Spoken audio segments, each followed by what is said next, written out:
Polyunsaturated fats were never really a major part of our diet. They've No. become a huge part since everything has transitioned away from the saturated fats, away from butter and beef fat, which McDonald's used to cook their French fries in beef And tallow, for beef tallow, example. exactly. Yeah, Yeah. but now everything has moved towards soy oil and canola oil, and so the amount of PUFA, or Has polyunsaturated fats, drastically increased in the diet, exactly, like and to ridiculous levels from what it was prior to that.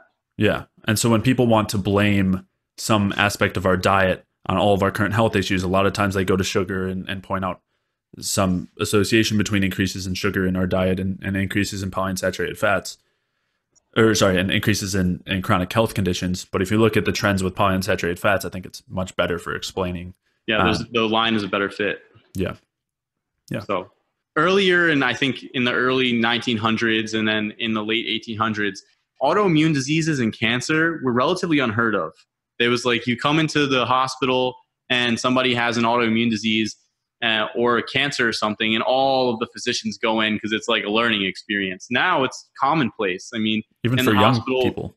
Yeah, in the hospital, cancer is common. You see it in tons of patients. Diabetes, heart disease, autoimmunity, very, very common. Everybody's coming in with some type of autoimmune disease, whether it's psoriasis or whatnot. So the diseases weren't there. They weren't there back in the day. A lot of people like to say it's because the lifespan was so short and things like that, which, I mean, there's a lot of arguments against that. Essentially, these diseases didn't really exist to the extent that they did until these quite a few things happened to the food supply. But one of the major ones was the introduction of polyunsaturated fatty acids. And the basis for introducing them was under the understanding that polyunsaturated fatty acids lower cholesterol. And that was the idea behind lowering cholesterol was, I think, the Ansel Keys' studies. What was it, the 7 countries or something like that? Yeah, well, it started as 22 countries. It ended up as 7 countries because he didn't like the data from 15 of them. Exactly. And then basically what he showed was that the higher intake of cholesterol and saturated fat led to more heart disease. So then they started replacing the cholesterol and saturated fat with polyunsaturated fat. And so that's where the recommendation initially came from. And then obviously everything followed that because there was a huge industry push behind it, which is important to note. And then we started introducing these types of fats. So it is true that polyunsaturated fats lower cholesterol.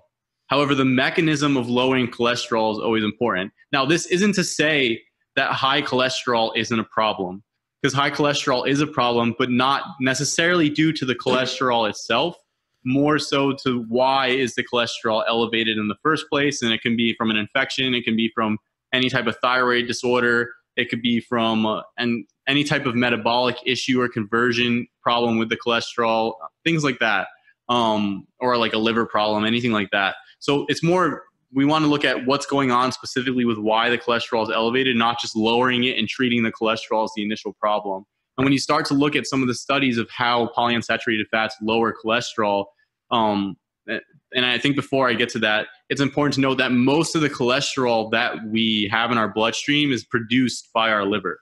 Yeah, it's not ingested. The association between ingested cholesterol and blood cholesterol is essentially not existent. Yeah, you'd have to eat massive amounts of cholesterol to see any real big difference in blood cholesterol because your liver adjusts production.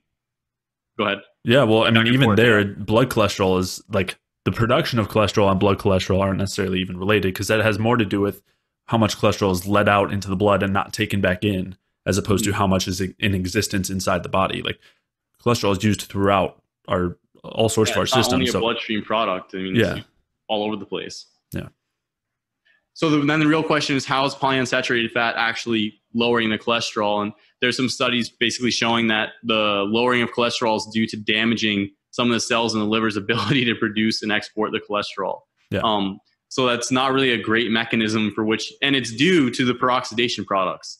It's not really a great mechanism to lower cholesterol. It's not really how you want to go about lowering cholesterol. So we're not saying that high cholesterol is not an issue, because it is indicative of an issue. But the cholesterol itself is not necessarily the issue. So then when you move on to heart disease, your polyunsaturated fats do lower cholesterol. But there's a lot of evidence coming out now showing that the more polyunsaturated fats you have in your tissues and then also within your cholesterol, particularly LDL cholesterol, the greater increases you have of damage to the vasculature from the oxidation products of the polyunsaturated fats in the cholesterol. So yes, we're lowering your cholesterol because the current model is basically the more cholesterol you have, there's almost like a gradient for it to be pushed into the arterial vasculature. And then that gradient, so basically the more you have pushed in, and then the more plaques you develop. I don't think that's necessarily how it actually works. I think the damage, first of all, you have what's causing the damage in the vasculature. From my reading, my understanding, I would say it's most likely endotoxin and polyunsaturated fats currently. And then any types, there's heavy metals and things like that can cause damage as well. And then the next piece is, okay, if you have damage to the vasculature, well, how do you generally repair that?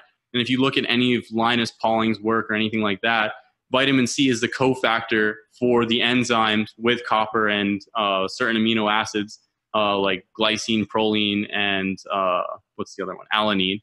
Then basically what you see is those are the cofactors for collagen production and the building of the vasculature. When you don't have enough of those on board, particularly vitamin C in the modern diet, you can start to see issues with the fixing of the damage of the vasculature. And then with a high amount of polyunsaturated fatty acids and a diet that produces a lot of endotoxin, you have a combination of a high insult to the vasculature with a low ability to repair. And then basically, I think that's where you start to see the heart disease coming in. Yeah. Yeah. And those things that you mentioned, like endotoxin or lipopolysaccharide and polyunsaturated fats, are shown to be found to be directly implicated in the plaques in the arteries and those kinds of things. Like they find them in the plaques. So the evidence is pretty strong for that. And when we're talking about the effects of fats on cholesterol or anything on cholesterol, it's not as simple as just total cholesterol. There's also this breakdown between HDL and LDL. And we won't get into the all that too much now because it's a whole other topic. But the mainstream, I would say, kind of has it backwards. And so yes, the polyunsaturated fats will increase the HDL and lower LDL. And if you again, this is the issue with not looking at the greater context and how they do it and why they do it and the purpose of those different protein carriers of cholesterol. And so if you look at other things that also increase HDL and lower LDL, you have known metabolic toxins like alcohol, which directly damages the liver, or you have estrogen and excessive amounts of stress, and all of those kinds of things will all increase HDL and lower LDL, just like polyunsaturated fats, and they're known to be metabolically toxic and liver toxic. So just looking at anything with that sort of reductionistic view that, cholesterol seems to be associated with these issues, like high levels of cholesterol, so anything that lowers cholesterol is beneficial. It's the same misguided approach to diabetes, where we see high blood glucose in diabetes, so it must be causing it, and that must be the problem. So we just need to lower the blood sugar. It's when you look at things without the greater context and understanding what leads to the increase in blood sugar, what leads to the increase in cholesterol, and also why, because you actually begin to recognize that the increases in blood sugar or the increases in cholesterol are protective effects. They're actually preventing some of the damage that would happen because of the underlying issues going on. Yeah.